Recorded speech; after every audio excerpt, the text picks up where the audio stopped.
BBOR Black Box Online Radio, coming to you from West Virginia. BlackBoxNid88 on Instagram for the bonus podcast. And welcome to BBOR, the home of true crime talk radio and your premier destination for unsolved mysteries, criminal psychology, and exploring the dark side of cyberspace.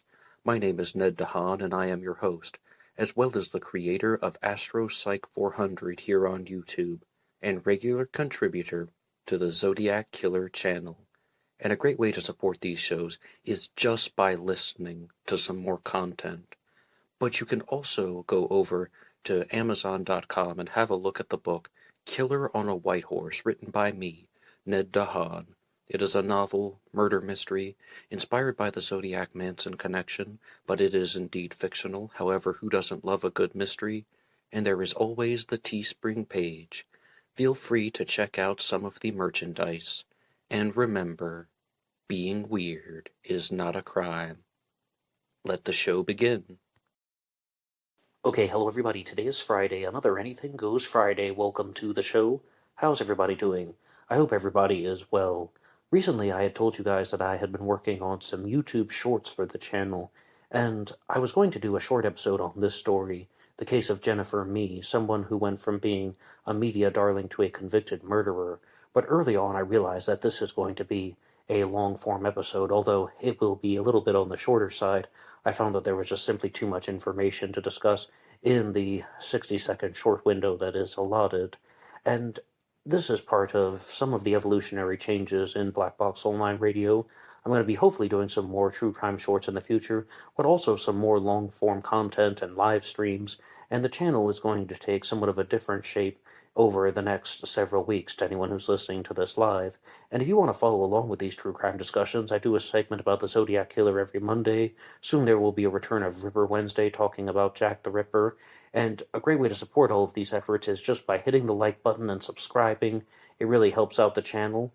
And you can also go through some of the links in the description box. One of them is for BuyMeACoffee.com. BuyMeACoffee.com/BlackBoxNed88 allows you to make a donation or a contribution to help support the show. And anyone who makes a donation will get a shout out on Zodiac Monday. Jennifer Mee was someone who came into the true crime world in a rather bizarre way, and in a lot of people would say in an unexpected way. She rose to a very brief 15 minutes of fame because she developed a very bizarre case of hiccups, hence the title of this episode. And I'm going to play a clip from ABC Action News, which covered all of Jennifer Mee's stories very, very extensively. It's possible that even the majority of YouTube clips that are discussing this case came from ABC Action News. And this is one where it's going to introduce the very odd case of hiccups that Jennifer Mee had. And I think it's only fitting to play the clip because you'll hear that she doesn't sound like a normal hiccup. It sounds more like someone who is a little bit experiencing something a little bit more high-pitched and definitely more frequent. She would have around 50 hiccups in a minute during the height of it, and it would be just very intense and very fast and very high-pitched. So I'm going to play this clip, and then we will have another introduction. The sound echoes through the TIA terminal, announcing the arrival of 15-year-old Jennifer Mee. Hi, how are you? I'm good. That sound has been her constant companion since the first hic. 4 weeks ago tomorrow. And the sound is the least of it. I get really bad chest pain, abdominal pains, throat pains, back pains.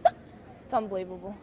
We've been keeping her spirits up, keeping her smiling, but when she starts hurting and starts crying, that's when it breaks my heart, so there's nothing I can do for her. After the attack started in science class on January 23rd, Jennifer's parents took her to any doctor they thought might be able to help. But I've been to neurologists, pediatricians, cardiologists to get MRIs, CAT scans, blood work, everything.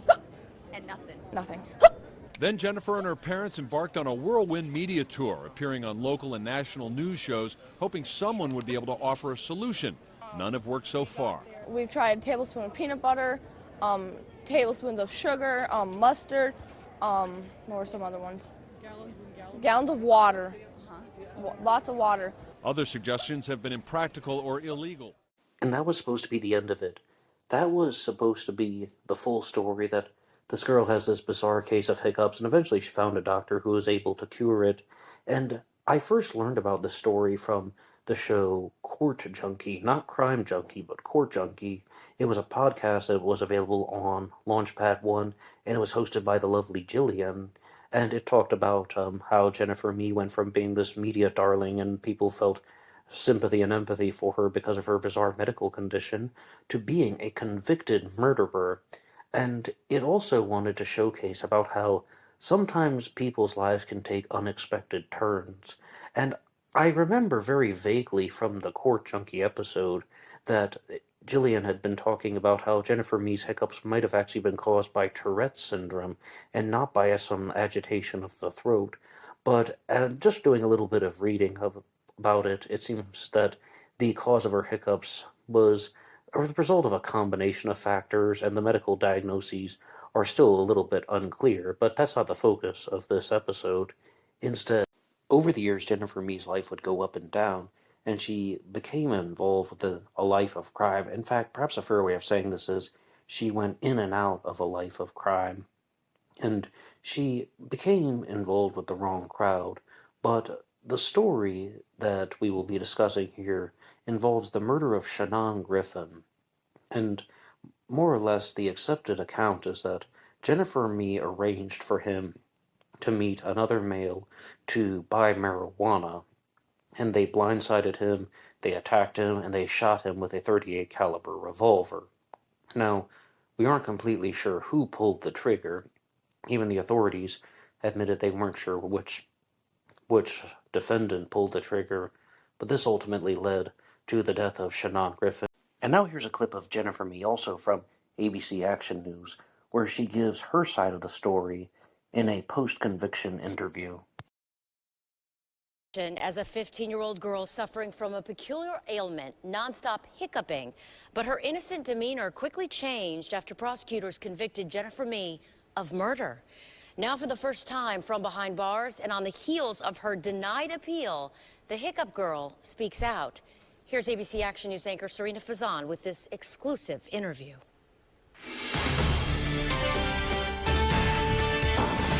You look exactly the same. Jennifer Mee, remarkably similar to the teenager we first met in 2007. Hi, how are you? I'm good. We were there when she landed at TIA after a whirlwind TV tour. 5 weeks of hiccuping had made the 15-year-old a sensation. What happened to that sweet 15-year-old girl that we first met? I couldn't even tell you. I got cased up with the wrong crowd of people, really. Unfortunately, when I started experimenting with drugs, I just felt like I was invincible to everything. Now 24 years old, she's serving a life sentence in maximum security at Lowell Correctional, her cell block, housing some of the 50 most violent women in Florida. And I'm just like, this is a nightmare. You know what I mean? And then there's other days where it's just like, it is what it is. Jennifer is in maximum security for her own safety because of the celebrity story behind her name. Are you so surprised that you're still known as the Hiccup girl? Some days I am, because it's just like I know that it's a name that will never die down. She claims those hiccups led to a string of bad decisions, most notorious, moving in with LaRon Rayford and boyfriend Lamont Newton. I felt like a lot of it was due to manipulation and being brainwashed, so to speak. She took me back to that night in October of 2010, her memory hazy from not sleeping for days and a high from a combination of ecstasy, marijuana, and cocaine. She claims her roommates encouraged her to lure a man she met online, Shannon Griffin, to a dark alley so they could rob him. But the robbery turned into murder. In my mind, I was like, what do you mean you killed him? He was like, he's dead. And from there, it just seemed like everything unraveled. She still claims she had no idea the plan included a gun. To this day, I still truly don't know and understand what took place for them to do what they did. But state laws are among the strictest in the nation. If someone dies during a commission of a crime, everyone involved is just as guilty. Guilty of murder in the first degree as charged. A Pinellas County jury convicted Jennifer of murder. Her own words on a recorded call to her mother, sealing her fate. Do you feel like set everything up? It was hoping that she would rescue me. The one state you don't want to be is in Florida. M. William Phelps, a true crime novelist and New York Times bestseller, became fascinated with how a media darling became a convicted killer. She does not belong in prison for the rest of her life. Via Skype, he tells me his book about Jennifer, One Breath Away, set to hit stands in February, will astound people. I mean, I was overwhelmed by what I found. Delving into revelations Jennifer discussed with me, including claims of being sexually assaulted as a little girl in Vermont and beaten by her first boyfriend. I've written 30 books, and probably 25 of those books are about female psychopaths. Jennifer Me does not fit into that category at all. So that was a rather lengthy clip, but I think it really encapsulated where Jennifer Me is right now. She was convicted of first-degree murder, and in the state of Florida, they have life without the possibility of parole. It is a very strict state that deals with sentencing, and the reason why I wanted to turn this into a long-form episode is there's a particular challenge question that gets explored, and that is, should she have been given life without the possibility of parole if it wasn't proven that she was the trigger person, even if, by her own admission, she should spend 20 years in prison because she was involved in a type of murder conspiracy? Should she be given life without the possibility of parole? And ultimately, I have to take a strong stance and say, yes, I believe so, because what I don't hear from her is accountability. What I'm hearing instead is something that is very similar to the Manson family girls who committed the Tate LaBianca murders as well as other crimes, and they claim that Charles Manson was the mastermind of everything. They say, oh, right, yes, I take full responsibility for actions, I want to be accountable, but it's not my fault, it's all Charles Manson's fault. And in the case of Jennifer Me, she is just saying, I take full responsibility for my actions, even though it's somebody else's fault. And there's even another similarity, whereas they don't take accountability for their actions. Jennifer Me doesn't take accountability for her actions. Instead, she wants to blame the drugs. Her life went downhill, or she experienced abuse as a child, and then that led to her going on to not have the ability to differentiate right from wrong. But if that's the case, then that's not taking accountability. And during her trial, you can even read about this on her own Wikipedia. Her defense team was trying to say that she had schizophrenia. They were also trying to say that she had Tourette's and that her hiccups from being the hiccup girl was caused by Tourette's and that affected her mental state. But I think that we can just cut through all of that and just get to a very solid point. Jennifer Me appeared to be aware of her mental faculties. She appeared to know what she was doing, and it also appears that she hasn't taken full responsibility for her actions. And I'm just going to read through some things that have been posted on a website called Jennifer Me Free. It's actually at jmefree.com. Her name is spelled M-E-E, as you can see in the title there. And this is something that is campaigning for her innocence. We are campaigning for a just and humane sentence suited to the role Jennifer Me played in a crime where a young man's life was lost. We absolutely believe the mandatory sentence of life in prison without the possibility of parole is an extreme sentence for the minor part Jennifer played in the crime. Alright, automatically downplaying the situation, trying to say that it's a minor part as opposed to being an accomplice to murder where someone actually died as a result of your actions.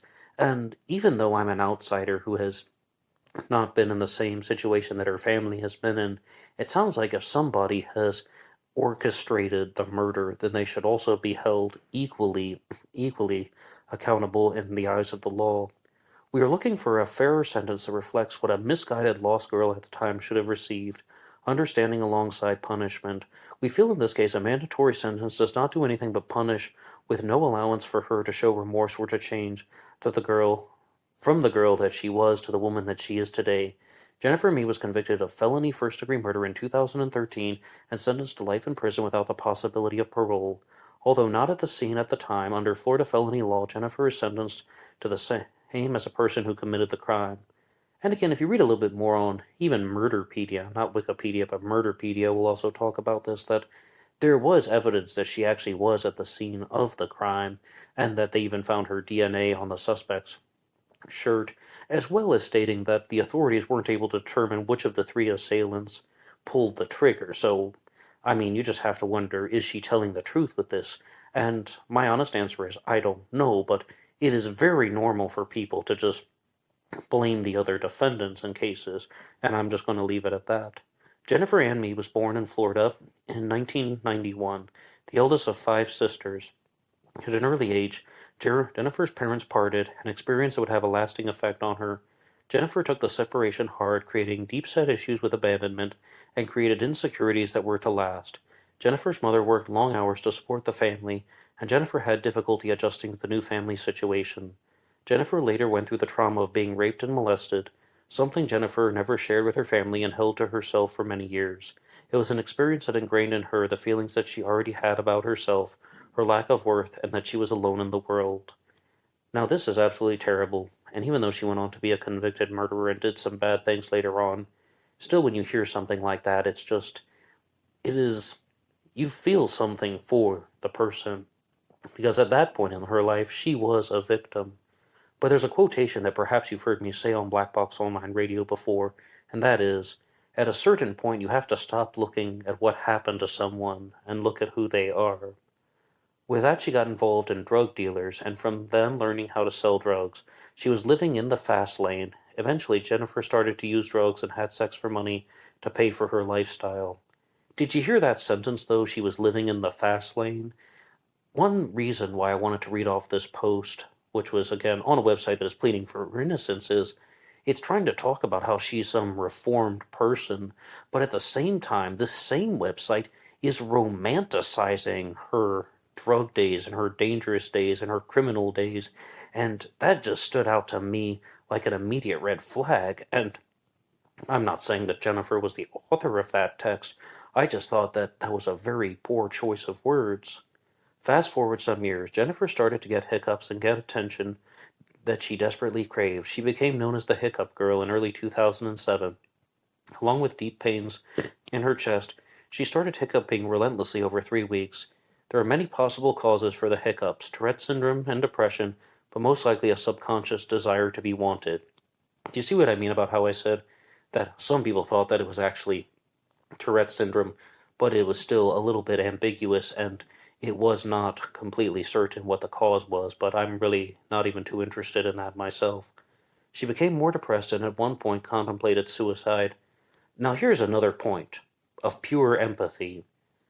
When I get hiccups that last about an hour, I always think about that story of the longest recorded case of hiccups that somebody had was 2 years. Somebody say that that's a Guinness Book of World Records stat. Somebody had the hiccups for 2 years. I think that they're very painful, they're very unpleasant, and I will give empathy there.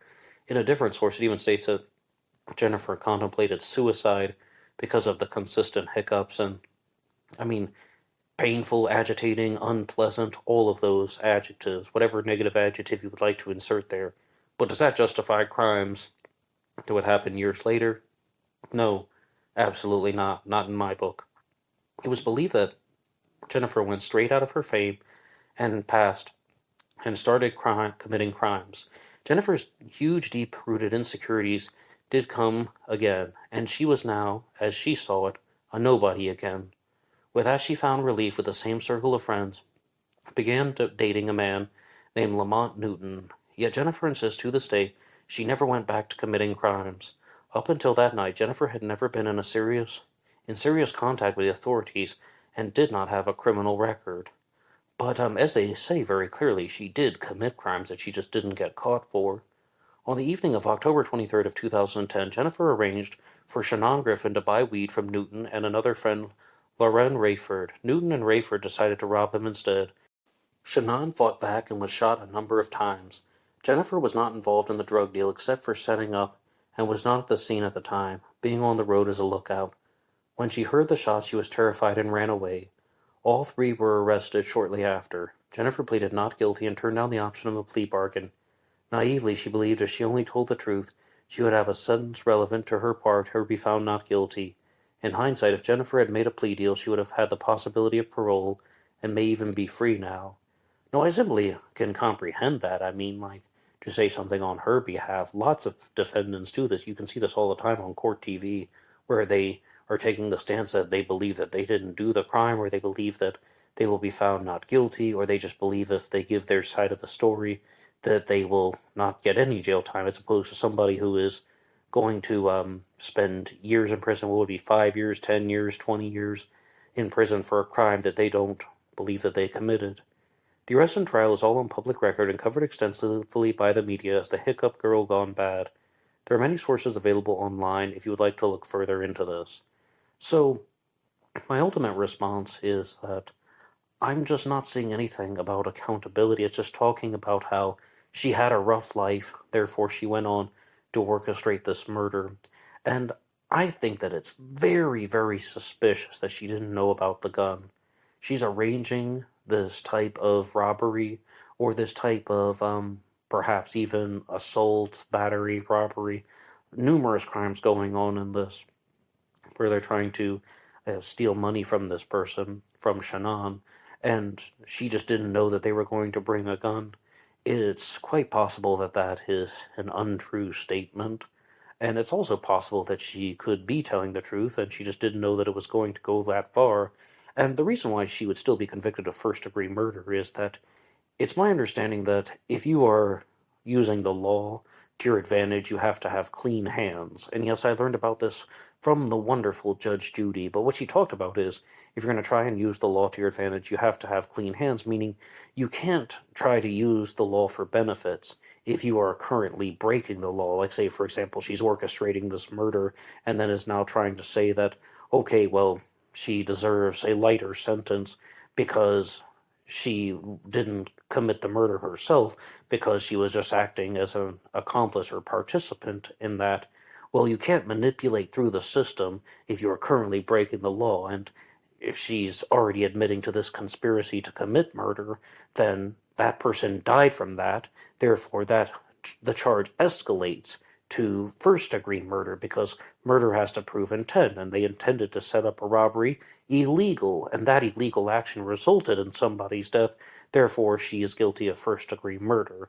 And no, of course, Judge Judy doesn't deal with murder cases, but that's talking about how the progression of the law would work, and why somebody would be found guilty of first-degree murder even if they didn't commit the shooting personally. Now, life without the possibility of parole would sound a little bit harsh, except for the fact that I have to go back to someone whom I've mentioned on the channel before, named Stephen Kay, another person who has a connection to the Manson family story. He was one of the prosecutors and a district attorney, a assistant district attorney at the time, and Stephen Kay made a very bold statement when he said that the primary focus of the prison system is not rehabilitation, it's punishment. And you have to always be aware of that, because people are always making the case that if they are released from prison, like, I'm not a danger to the public. I just want to get out of prison so I can live my life, and I've already served a lot of time for my crime. I recognize that what I did was wrong. I'm a changed person. I feel so sorry about what I've done. I wish I could undo the past, but I can't. It's time to move on. And the primary focus of the prison system is not rehabilitation, it's punishment. For that very reason, I mean, if someone has been murdered, or if someone has been murdered because of your choices, even if you weren't the person who pulled the trigger, then you have to go through the process of incarceration as long as the legal system sees fit. Lots of people spend life in prison without the possibility of parole for a single count of murder. And you might be thinking that, well, there could have been a different charge that would have been applied, such as manslaughter, or something like culpable homicide, perhaps.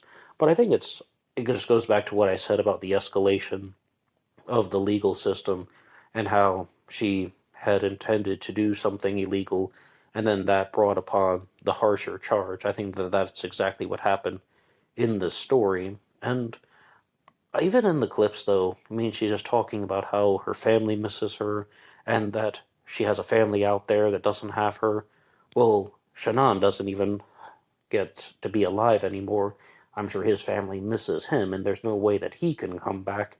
So that's why I do not feel the strongest amount of sympathy for somebody like Jennifer Mee in that exact respect. But in terms of punishment for somebody, I mean, you could always say life without the possibility of parole or life with parole. For example, after serving perhaps 50 years in prison or something like that, if she lives that long, then maybe you could make the determination that she's finally taken into account her role in this and holding herself responsible and then be released. But as of now, I stand by my initial statement. I don't see that type of behavior. All I see is someone trying to get out of jail because she said that she has a hard life. She said that she had some medical conditions. She said that her life got off track. Drugs and crime and being susceptible to other people's manipulation, being the victim of sexual abuse. I'm viewing that as a set of excuses rather than a set of reasons.